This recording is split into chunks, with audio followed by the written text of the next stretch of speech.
My name is Madison Rahner. I'm a graduate student here at Coastal in the Master's of Arts in Writing, and it is my last year here in the program. My favorite mentors at Coastal are definitely Jess Richardson, who is a fiction writer, as well as Jason Ackert.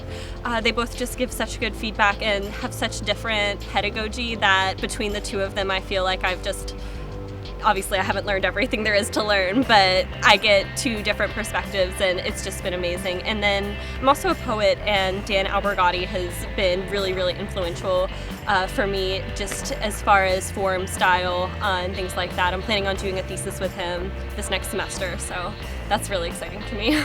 I've changed a lot over the course of my time at Coastal. I've been here honestly for forever, because I started at the Scholars Academy and then did undergrad and this here. And as a freshman, I really didn't know what I wanted to do. I knew that I wanted to write, but that didn't feel like a valid thing to say you wanted to do, because you say that when you're a kid and everybody's like, it's gonna be really hard, and you're like, great. But so it took a really long time for me, like over the course of freshman and sophomore years, to figure out that that was something that I could make a career out of, and something that that you could actually like learn how to do. And being at Coastal really helped me to figure that out, just because of the mentorship I received, nothing but support and I don't know, frank encouragement, things like that. And then by the time I was a senior, I had come into myself as a writer. I believed that that was something I could do, and it was just a matter of figuring out how I wanted to do that. And for the longest time I thought that that just meant teaching for me, but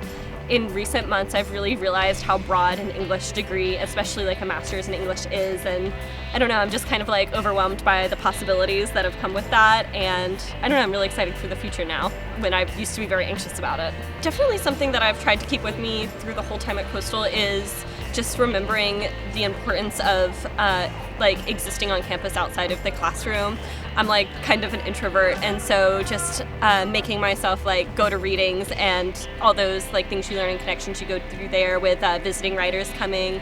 I've always tried to take leadership roles when they're offered to me, whether it's the Coastal Rights Fellowship or Sigma Tau Delta, which is the English Honor Society. The reason I decided to stay at Coastal really, in part, was that I knew so many people who were either about to graduate or had graduated from this program, and there's really just this whole like legacy of people like coming here, figuring things out, and then going on to do amazing things. I just knew so many people who had benefited from their time here and just really recommended the program to me, and there's this really great culture of moving from undergraduate to graduate school at Coastal. The two overlap so much as far as social events, community events, things like that, that it was just a really graceful transition, and you kind of have this like ready-made support group, friend group, things like that.